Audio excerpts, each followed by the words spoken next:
8 de octubre de 2025. Aeropuerto Internacional de la Ciudad de México. No hay alfombra roja.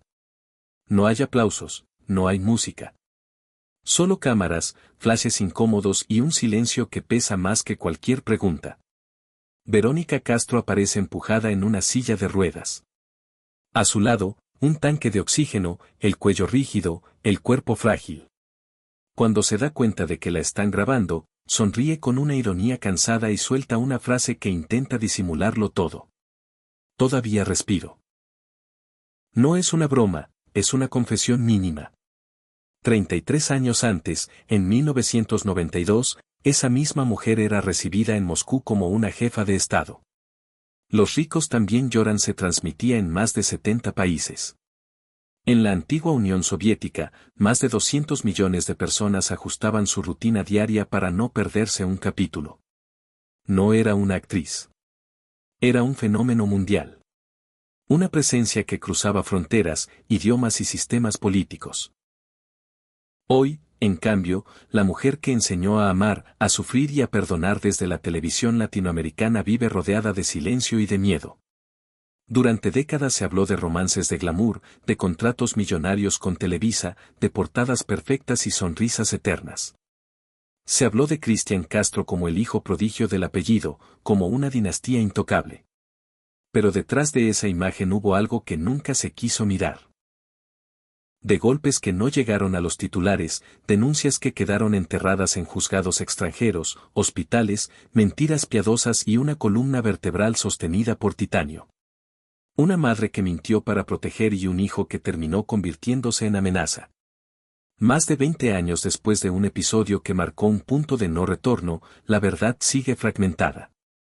¿Qué pasó realmente dentro de esa casa donde el amor se confundió con control?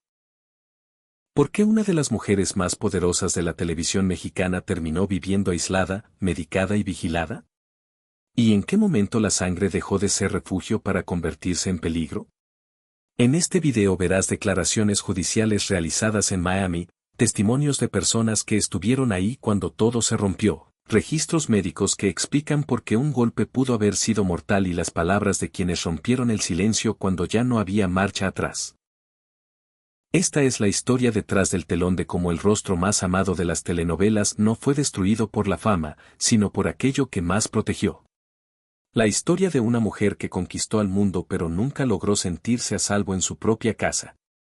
Y para entender cómo Verónica Castro pasó de ser la madre de América a vivir con miedo de su propia sangre, hay que regresar al principio, cuando el amor todavía parecía suficiente. Todo comenzó mucho antes de los aplausos, antes de las portadas, antes de que su nombre sonara como una marca. Para entender por qué Verónica Castro aprendió a callar incluso cuando el cuerpo. Hay que regresar a un barrio de la Ciudad de México donde la palabra familia no era un concepto bonito. Era una obligación. Era supervivencia. San Rafael, una colonia de clase trabajadora que en aquellos años olía a camión, a fritanga de esquina, a ropa tendida en azoteas. Verónica no creció rodeada de lujos ni de promesas. Creció viendo a su madre, Doña Socorro, estirar el dinero como si fuera una liga a punto de romperse. 4 hijos, un padre que se fue. Y esa ausencia no era un drama de telenovela. Era una sombra diaria en muchas casas del México de entonces. Los hombres que desaparecen no se explican, se borran. Y lo que queda es una mujer cargando el mundo con las manos. Ahí se formó la primera ley de Verónica: si quieres que tu familia coma mañana, no. No puedes derrumbarte hoy. Tienes que aguantar, tienes que resolver, tienes que sonreír aunque por dentro estés vacía. Esa mentalidad no nace con la fama, nace con el hambre. A los 14 años, cuando otras niñas todavía estaban aprendiendo a esconderse del mundo, ella hizo algo que define su carácter para siempre. Se acercó a un político para pedir una beca para una escuela de arte. No fue un capricho, fue una estrategia. Era la forma de abrir una puerta donde no había ninguna.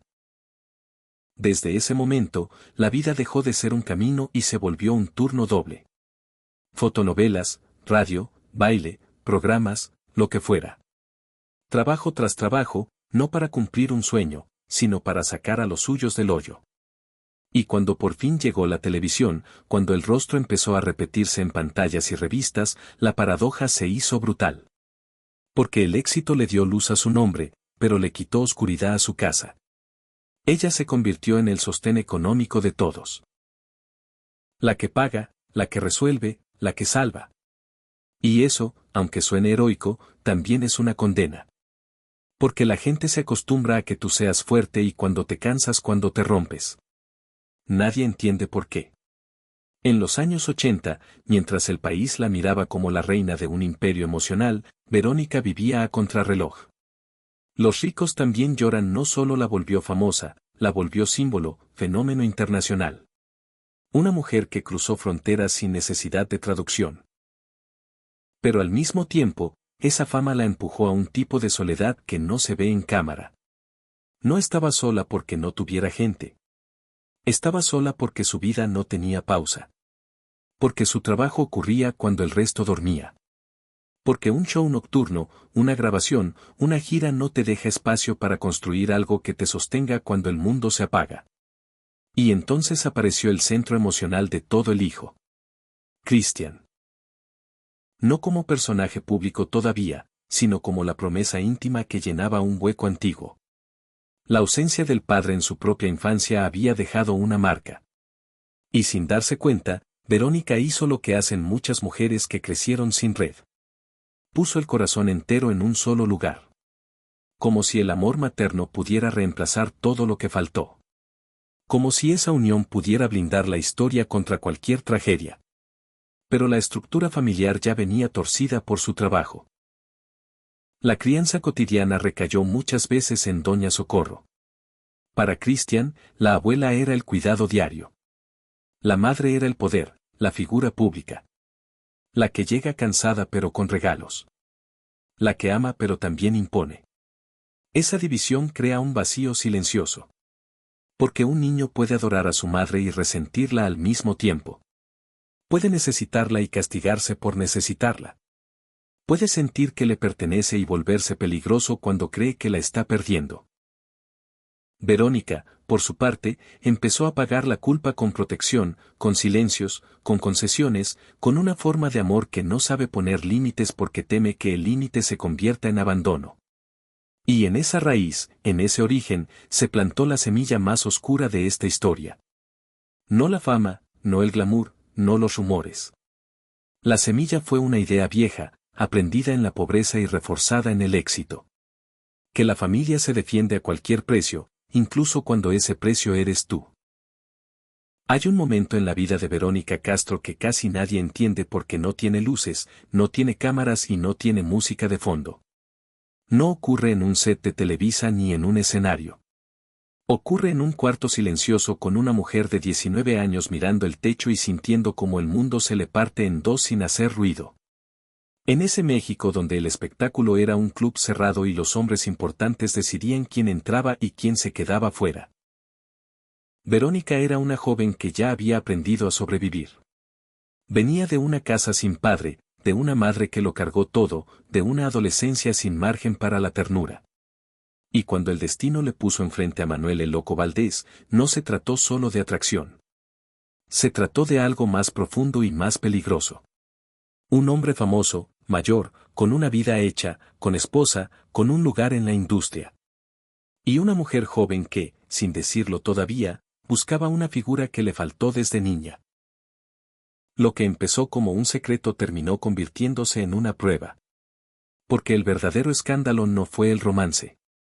El verdadero escándalo fue el embarazo. Verónica quedó embarazada de Christian. Y ahí ocurrió la primera gran lección de esta historia.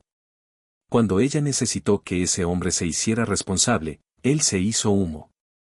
No con un portazo, con algo peor. Con la negación, con el retroceso.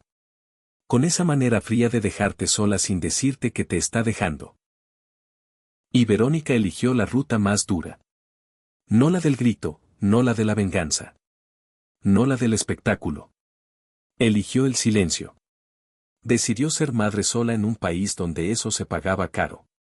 Hay detalles que parecen pequeños, pero son los que te revelan la verdad. Se habla de que tuvo que empeñar su coche para cubrir gastos. De que cada peso era una batalla. De que no había una red de seguridad debajo de ella. Y aún así, en lugar de señalar al hombre que la abandonó, Verónica hizo algo que define su manera de amar para siempre. Se tragó la vergüenza. Se tragó la rabia. Incluso se disculpó con la esposa de él. Como si el pecado fuera únicamente suyo. Como si cargar con la culpa fuera la forma de mantener la paz. Guarda esta idea porque va a regresar más adelante con una crueldad perfecta. Verónica aprende muy joven que proteger a alguien puede significar destruirte a ti misma. Y aún así lo haces porque crees que esa es la manera correcta de querer. Christian nace dentro de ese pacto no firmado. Un pacto de silencios. Un pacto donde el apellido del padre es un fantasma y el amor se vuelve compensación.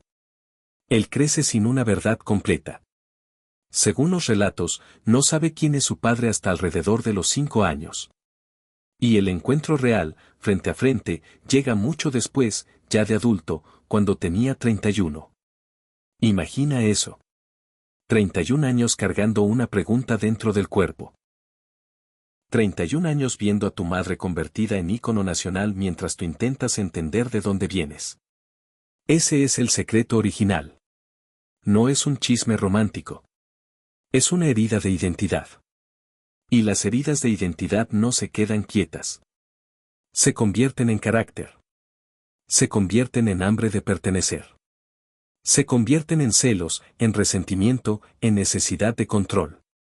Porque cuando te falta una pieza del origen, a veces intentas reemplazarla con la única persona que nunca se la madre.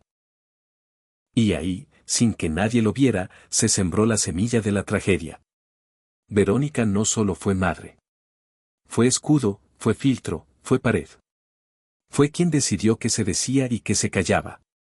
Lo hizo al principio para sobrevivir. Lo hizo después para proteger una imagen. Y lo hizo siempre por la misma razón. Porque en su mundo, la familia era un refugio que se defendía a cualquier precio. Solo que hay una pregunta que nadie quiso hacer cuando todo era todavía tierno. ¿Qué pasa cuando el niño crece dentro de un secreto y aprende, sin darse cuenta que la verdad siempre se puede doblar para que no duela? ¿Qué pasa cuando el amor se vuelve una deuda y la culpa se vuelve una cadena?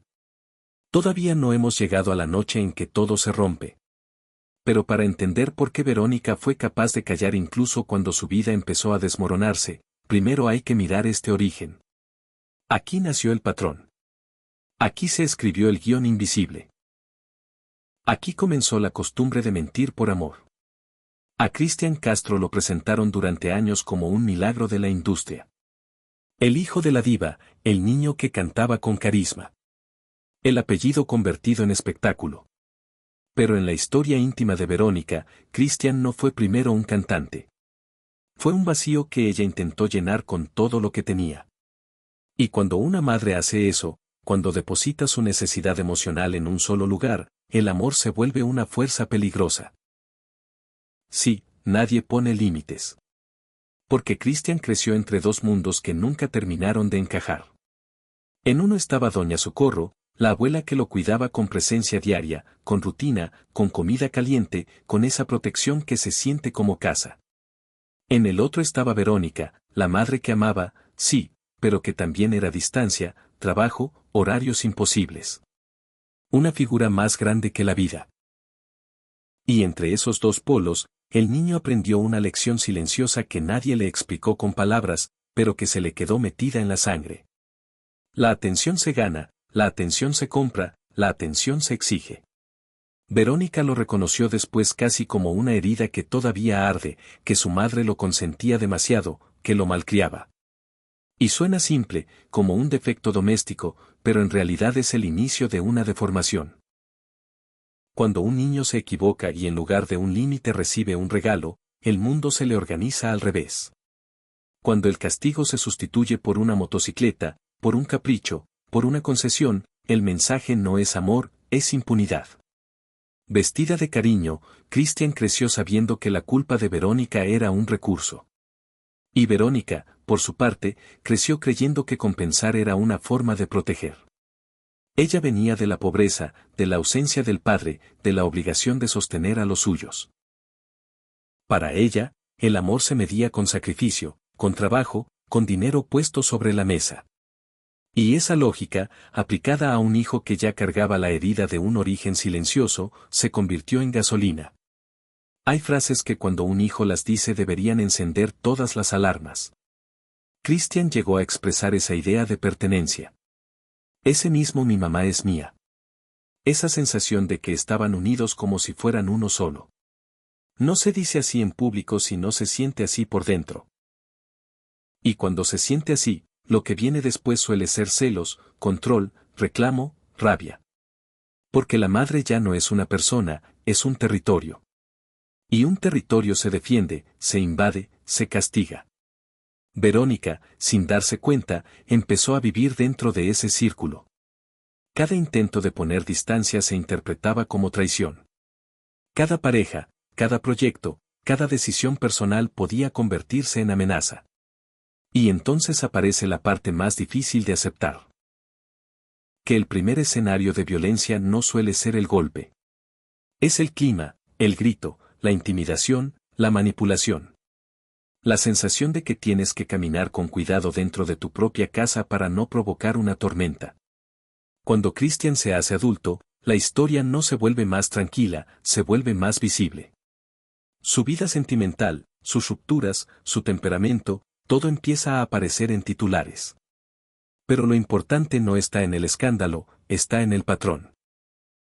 El matrimonio con Gabriela Bo entre 2003 y 2004 fue presentado como un capítulo breve, casi anecdótico. Pero en esta reconstrucción se siente como una señal, una relación intensa, turbulenta, que deja la impresión de que el conflicto ya no era solo privado, que el carácter ya había cruzado una línea. Y aquí hay algo que duele por lo reconocible. Muchas madres creen que defender al hijo es siempre lo correcto, incluso cuando el hijo se está convirtiendo en alguien difícil de reconocer. Verónica, en más de una ocasión, quedó situada en esa posición imposible, la de tapar para evitar un escándalo, la de suavizar para que no se caiga la imagen, la de intervenir para que no haya consecuencias. Y cada vez que lo haces, el hijo aprende que no hay límite real, que al final mamá siempre va a proteger. Pero un hijo que crece sin límites no crece libre, crece hambriento. Hambriento de control, hambriento de confirmación, hambriento de una madre que no puede ser solo madre porque también es mito. Y esa mezcla, mito y culpa, amor y silencio, es lo que convierte a un hijo prodigio en un riesgo latente. Todavía no hemos llegado al juicio. Todavía no hemos llegado al momento en que la palabra violencia aparece en documentos y deja de ser rumor. Pero si quieres entender por qué cuando todo explotó, Verónica eligió callar en vez de señalar, primero tienes que ver esto. La construcción del príncipe. La creación del intocable. Porque cuando un hijo aprende que su madre lo puede perdonar todo, tarde o temprano pone a prueba hasta donde llega ese perdón. Y a veces la prueba se cobra con el cuerpo. El quiebre definitivo no llegó con sirenas ni con titulares estridentes. Llegó en silencio, como llegan las cosas que después ya no se pueden deshacer. Llegó cuando la intimidad de la familia se trasladó a un expediente judicial y lo que durante años había sido rumor, miedo y justificación empezó a tomar forma en declaraciones oficiales. A mediados de 2008, lejos de los foros de televisión mexicana, en una corte de Miami, el apellido Castro dejó de ser solo espectáculo. Ahí, en un proceso de divorcio y custodia, Valeria Lieberman, entonces esposa de Christian, pronunció una frase que cambió todo. Bajo juramento, afirmó que su esposo tenía episodios de violencia incontrolable, no solo contra ella, también contra su propia madre. No fue una entrevista, no fue un programa de chismes. Fue una declaración legal, un documento que no estaba diseñado para conmover, sino para establecer hechos. Según ese testimonio, Christian había agredido físicamente a Verónica en más de una ocasión. Empujones, jalones, forcejeos. Una relación madre-hijo que había cruzado una frontera que nunca debería cruzarse. Para Verónica ese momento fue devastador. Porque el silencio que había construido durante años, ese muro que levantó para proteger a su hijo y sostener una imagen pública, se resquebrajó sin que ella pudiera controlarlo. Ya no era ella quien decidía qué se contaba y qué no. Ahora había papeles, fechas, firmas, abogados. La reacción fue inmediata y predecible. El entorno intentó minimizarlo todo. Christian habló públicamente de malentendidos, de jaloneos, de discusiones sacadas de contexto. Palabras suaves para describir algo que en un juzgado ya tenía otro peso. Verónica, fiel a su patrón, no confirmó ni desmintió con claridad. Eligió el camino que conocía. Callar, proteger, absorber el golpe. Pero el cuerpo no miente. Y en esos mismos años comenzaron a hacerse visibles las consecuencias físicas. Hospitales, tratamientos, cirugías, una columna vertebral cada vez más frágil. El discurso oficial volvió a recurrir a explicaciones cómodas. Accidentes, viejas lesiones, un episodio televisivo ocurrido años antes. Cualquier cosa antes de aceptar que la violencia doméstica también puede existir en casas famosas. Personas cercanas relataron que hubo una noche especialmente grave en casa de Doña Socorro, la madre de Verónica. Una discusión que escaló, un forcejeo que terminó con ella en el suelo. Dolor inmediato, pánico, traslado médico y una vez más, la decisión de mentir. Se habló de un asalto, de un robo, de atacantes desconocidos, versiones cambiantes inconsistentes. Todo con un solo objetivo. Evitar que el nombre de su hijo quedara manchado de manera irreversible. El precio fue altísimo. Intervenciones quirúrgicas complejas, titanio sosteniendo la columna, medicación constante. Un dolor que dejó de ser episódico para convertirse en permanente. A partir de entonces, Verónica ya no volvió a habitar su cuerpo de la misma forma. Cada movimiento se volvió un riesgo, cada día una negociación con el sufrimiento. En entrevistas posteriores, ya sin la energía de antes, dejó escapar frases que hoy se leen de otra manera. Habló de cansancio extremo, de noches sin dormir, de momentos en los que deseaba descansar de todo. No eran declaraciones teatrales, eran confesiones de alguien que había llegado al límite, de una mujer que había soportado demasiado tiempo creyendo que el amor todo lo podía. Mientras tanto, la relación con Christian se volvió una coreografía incómoda.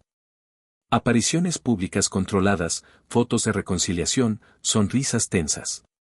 Nunca un corte definitivo. Porque para Verónica, romper significaba aceptar una verdad insoportable, que el peligro no había venido de afuera.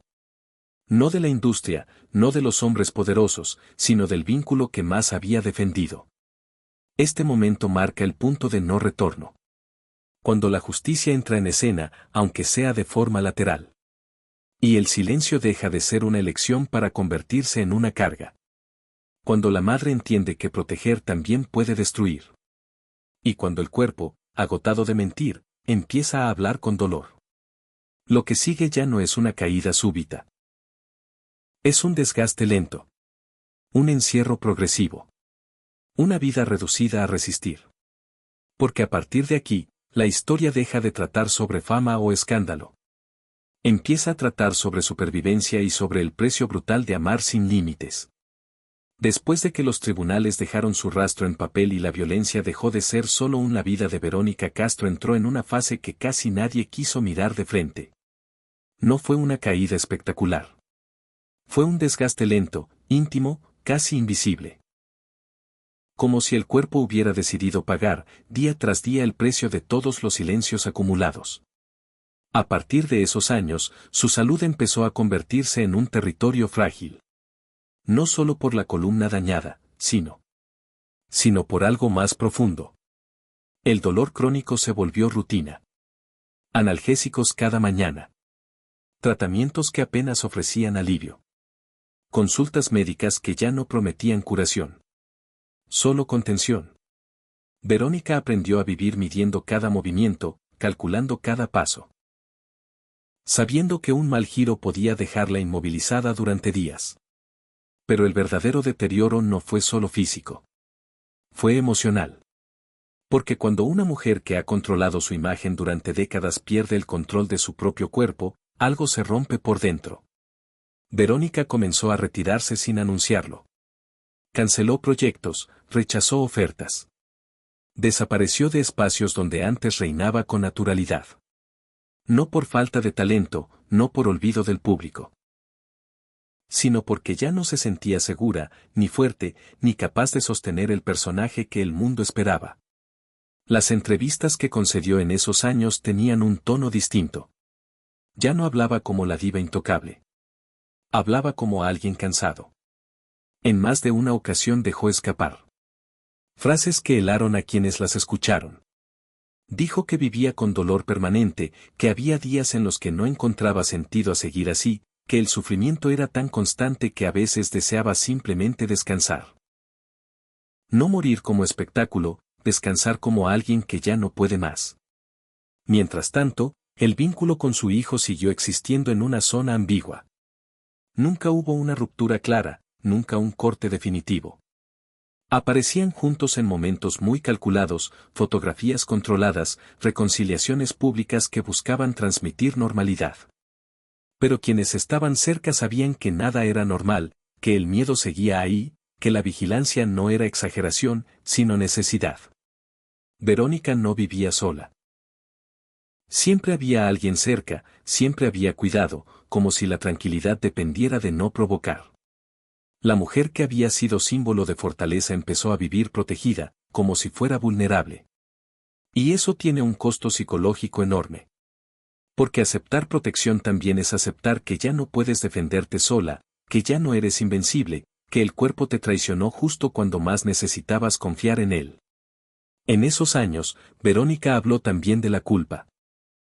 De cómo una madre se pregunta en qué momento falló, de cómo se revisa el pasado una y otra vez buscando el instante exacto donde todo se torció. ¿Fue el exceso de protección? ¿Fue el silencio? ¿Fue no haber puesto límites cuando aún era posible? Son preguntas que no tienen respuesta, pero que se repiten como un castigo interno. La industria, por su parte, siguió adelante sin ella. Nuevos rostros, nuevas historias, nuevas estrellas. El mundo del espectáculo no se detiene por nadie. Y Verónica, que durante décadas había sido indispensable, empezó a sentirse prescindible. Esa sensación de ser reemplazable, de haber quedado fuera del ritmo, se sumó al dolor físico y al desgaste emocional. En más de una ocasión, personas cercanas contaron que Verónica se refugiaba en recuerdos, en fotos antiguas, en grabaciones de programas donde se la veía fuerte, luminosa, segura. Como si observar a esa mujer del pasado fuera la única forma de recordar quién había sido antes de convertirse en alguien que necesitaba ayuda para levantarse de una silla. Y sin embargo, incluso en ese estado, siguió protegiendo. Nunca señaló directamente, nunca confirmó públicamente lo que muchos daban por hecho. Eligió cargar con todo ella sola, como había aprendido desde niña, como había hecho toda su vida, pensando que el sacrificio era una forma de amor. Esta etapa no es un epílogo, es una antesala. El momento en que la vida se reduce a sobrevivir sin hacer ruido. En que el silencio deja de ser estrategia y se convierte en refugio. Porque lo que vino después ya no tuvo que ver solo con el pasado, sino con la manera en que Verónica Castro tuvo que aprender a vivir cuando el cuerpo, la voz y la seguridad dejaron de acompañarla. Y todavía falta entender cómo ese desgaste la llevó a tomar decisiones extremas. Decisiones que, dichas en voz baja, revelan hasta qué punto el dolor puede empujar a alguien a desear algo tan simple y tan aterrador como dejar de sufrir. El aislamiento no fue una decisión repentina. Fue un proceso lento, casi imperceptible, como una puerta que se va cerrando sin hacer ruido. Después de los años de hospitales, cirugías y silencios incómodos, Verónica Castro empezó a desaparecer de la vida pública sin anunciarlo. No hubo comunicado oficial, no hubo despedida. Simplemente dejó de estar. Las cámaras dejaron de entrar a su casa, los teléfonos dejaron de sonar, las invitaciones se acumularon sin respuesta. Para una mujer que había vivido 4 décadas bajo reflectores, ese retiro no fue descanso, fue encierro. Porque no se retiró por cansancio artístico, sino por miedo. Miedo al dolor físico. miedo a una caída. Miedo a perder el control frente a todos. Miedo, sobre todo, a que alguien preguntara lo que nunca quiso responder. Quienes estuvieron cerca en esos años hablan de una rutina estricta. Medicación cronometrada, terapias constantes, vigilancia permanente. Verónica no dormía tranquila. El cuerpo, frágil por dentro, se había convertido en una jaula. Cada movimiento era calculado, cada salida evaluada como un riesgo. Ya no era la mujer que entraba a un foro y dominaba el espacio. Era alguien que necesitaba protección. Incluso dentro de su propia casa, el vínculo con su hijo seguía existiendo, pero en una forma extraña, tensa, cuidadosamente administrada. No hubo denuncias nuevas. No hubo reconciliaciones profundas.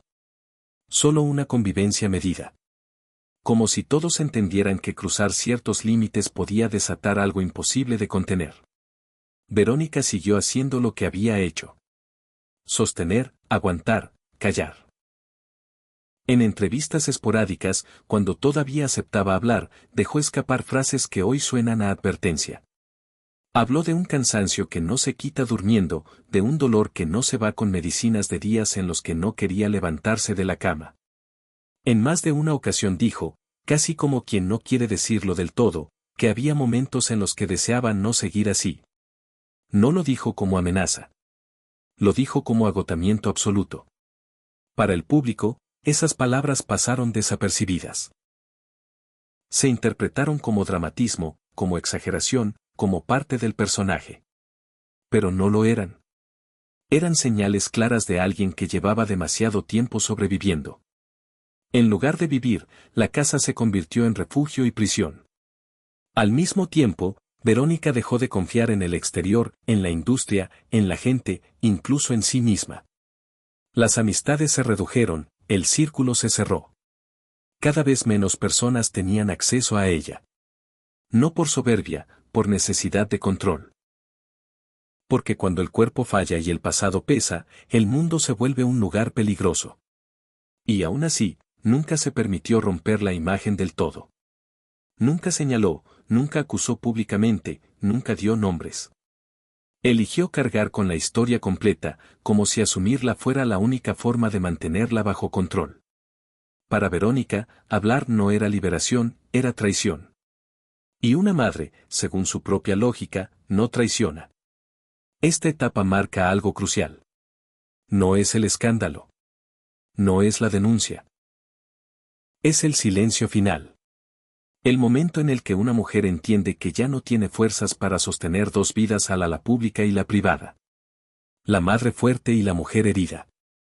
A partir de aquí, todo se reduce a resistir sin hacer ruido.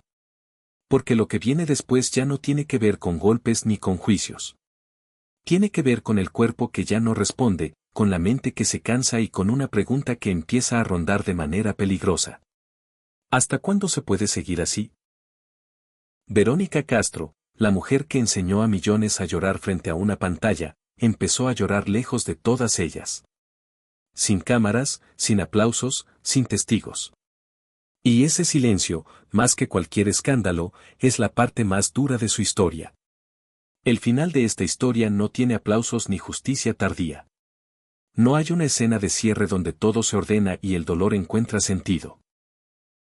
Hay, en cambio, una mujer que sigue respirando con dificultad, un cuerpo que ya no responde como antes y una vida que se sostiene día a día por pura inercia. Verónica Castro no cayó, se quedó atrapada. En los últimos años, su mundo se redujo a espacios controlados. Una casa silenciosa, pocas personas, rutinas estrictas. El espectáculo quedó atrás, no como un recuerdo glorioso, sino como algo que duele mirar demasiado tiempo. Porque cada imagen del pasado, los foros llenos, los viajes, el poder absoluto frente a una cámara, contrasta de manera brutal con el presente.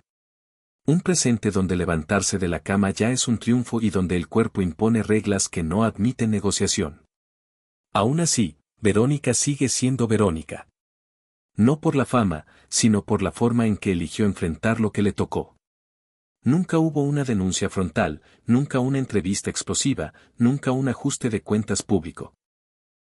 Eligió el silencio hasta el final, no como cobardía, sino como coherencia con la mujer que siempre fue la que aprendió desde niña que la familia se sostiene aunque duela. La que creyó que proteger era más importante que salvarse a sí misma. Con el tiempo, ese silencio se volvió su legado más incómodo. Porque obliga a mirar una pregunta que nadie quiere responder con honestidad. ¿Cuántas mujeres sostienen estructuras que las destruyen por amor, por culpa o por miedo?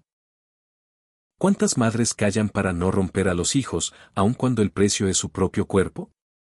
En medio de todo, hay una figura que aparece como un pequeño punto de su nieta, Rafaela.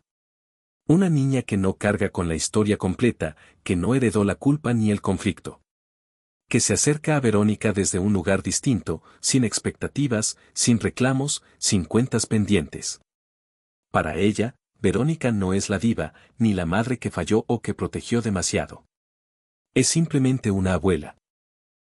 Y en ese vínculo nuevo, más limpio, hay algo parecido a la paz. No es una redención grandiosa, no borra el pasado, no repara el daño físico ni devuelve los años perdidos. Pero es una tregua. Un espacio donde el amor no exige sacrificio extremo, donde no hay que mentir para proteger. Donde basta con estar. Hoy, cuando se habla de Verónica Castro, muchos siguen buscando el escándalo definitivo, la confesión que nunca llegó, la verdad dicha en voz alta. Pero quizá esa no sea la historia que toca contar. Quizá la historia real es la de una mujer que lo tuvo todo frente al público y casi nada en privado. La de una madre que confundió amor con resistencia. La de un cuerpo que terminó pagando lo que la palabra nunca quiso decir. El legado de Verónica no está solo en las telenovelas que marcaron generaciones ni en los récords de audiencia. Está en esta advertencia silenciosa. El amor sin límites no siempre salva, a veces destruye lentamente y el silencio, cuando se vuelve costumbre, puede ser tan violento como cualquier golpe.